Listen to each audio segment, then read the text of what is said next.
I'm Emily Finn. Following President Trump's permanent Twitter ban, several top conservatives claim to have lost thousands of followers. The Twitter purge left a number of conservatives puzzled, as they seem to have had a notable loss of followers and aren't sure as to why. Some speculate the fluctuation is due to users leaving the platform in support of President Trump. Twitter, however, says the drop could stem from unverified accounts and its routine. They add accounts are regularly asked to confirm details such as phone number or email, which, until verified, are not included in follower counts. And thousands of Twitter users are now leaving the social media site in an act of protest. The hashtag Goodbye Twitter was trending on social media on Saturday as many users were leaving in massive numbers. Many said they were joining alternative site Parler to enjoy uncensored social media. Around the same time, Parler actually crashed for about an hour, presumably from the influx of new users. Many were upset not only because of President Trump's account deletion, but also because of Twitter's widespread purging of conservative accounts over the past 3 days. And hours after removing President Trump for allegedly inciting violence, Twitter allowing the phrase "hang Mike Pence" to start trending. The social media platform allowed thousands of calls to hang the vice president to fill the site on Saturday.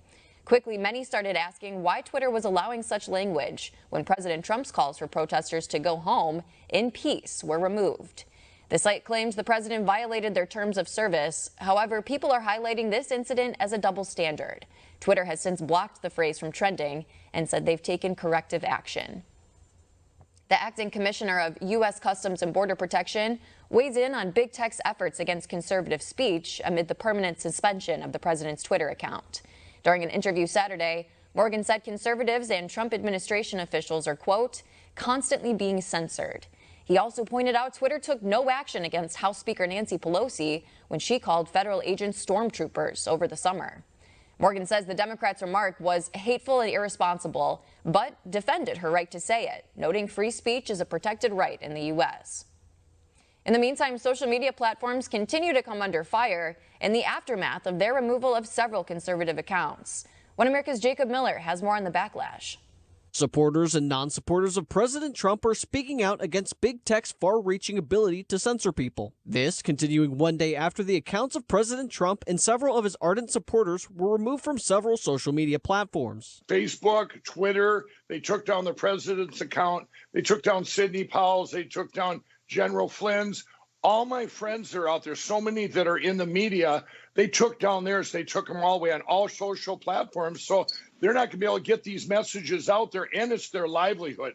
This is the danger we're in right now. A lawyer for the ACLU condemns social media companies, namely Facebook and Twitter, for the move. They say it's concerning that these companies wield the unchecked power to remove people from their platforms that have become indispensable for the speech of billions. Additionally, former Fox News host Megyn Kelly, who's been an outspoken critic of the president, questioned the move, claiming it targets people on the right or those who are not woke. They're taking away, it was bad enough the fake news before out there suppressing us and putting out fake news. This goes back to Germany, to communism and Nazism, where they start taking away our free speech. This is what they're doing. In a series of tweets, Russian opposition leader Alex Navalny called Twitter's decision unacceptable and believes officials based the decision off of emotion and political preference. Navalny blasted the social media company for letting unknown people ban accounts by a process the public is unaware of. Additionally, Navalny said, quote, "Don't tell me he was banned for violating Twitter rules. I get death threats here every day for many years, and Twitter doesn't ban anyone. Not that I'm asking for it." The Russian opposition. Parler was suspended from the App Store Saturday, and Amazon has promised to erase Parler from its servers. However, Parler CEO John Matzey says the app will be back up and running in a week after it builds from scratch. The CEO of social media app Parler says the app could be unavailable for days. On Saturday, John Matzey said Amazon was shutting off all of the app's servers in an attempt to, quote, completely remove free speech from the internet. The move will reportedly render Parler unavailable for up to a week. Now, Matzey says Amazon, Google, and Apple purposefully coordinated the ban to inflict the most damage on President Trump. He says Parler will move to a new provider and that several are already competing for their business. YouTube takes down Steve Bannon's podcast channel as big tech continues to take aim at prominent conservatives. The company terminated Bannon's channel Friday for reportedly repeatedly violating community guidelines. YouTube recently enacted new guidelines targeting channels it believes publish misinformation regarding the 2020 election.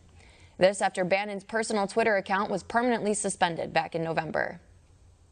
Vice President Mike Pence reportedly tells his staff Wednesday's violent protest at the Capitol building should not overshadow the Trump administration's achievements over the last 4 years. According to the Washington Examiner, Pence received a standing ovation while addressing his staff members Friday, telling them to hold their heads high. He signed the Theodore Roosevelt desk at the Eisenhower Executive Office building, following a years-long tradition. Pence is expected to go to Biden's inauguration later this month, despite the president saying he will not attend. Defense leaders in Washington, D.C. are preparing for potential unrest at the Capitol on Inauguration Day. Here's more on the preparations. Officials say they're certain security around the coming inauguration ceremony will be more than adequate to handle any eventuality. The recent incident on Capitol Hill reportedly had inauguration planning teams reviewing their plans for the event and saw security measures already going up on the Capitol grounds. A spokeswoman for the Joint Congressional Committee on Inaugural Ceremonies said they're working on a thorough assessment of the inaugural platform and other spaces used during the ceremony. Security forces could also be seen putting up fencing, reportedly designed to be unscalable, around the Capitol area this week. The Secret Service in a statement said the safety and security of all those participating in the ceremony is of the utmost importance, saying partners in the event have been working for more than a year to anticipate all possible contingencies. The Secretary of the Army Thursday assured thousands of troops from surrounding states will be on hand for the event. The entire D.C. National Guard has been mobilized. We have also received the support from the state of Virginia, Maryland, Pennsylvania, New Jersey, Delaware, and New York. There will be 6,200 guardsmen in total by the weekend here. Officials say keeping a potentially angry mob at bay is their highest priority. Hundreds of additional police officers will also be augmenting the D.C. Metro Police presence around the Capitol. From Columbus, Ohio to Omaha, Nebraska, police departments across the nation are lending officers toward the security efforts. The officers that were selected are part of a group that is specially trained to handle crowd situations. So the preparations for this extend back into the early parts of last year. So we've been working on building this group to go to D.C. for the better part of 9 months. Authorities say they're prepared to handle around 1 million people attending the ceremony. However, the number isn't expected to be nearly that large due to coronavirus restrictions. The inauguration is slated to take place on January 20th.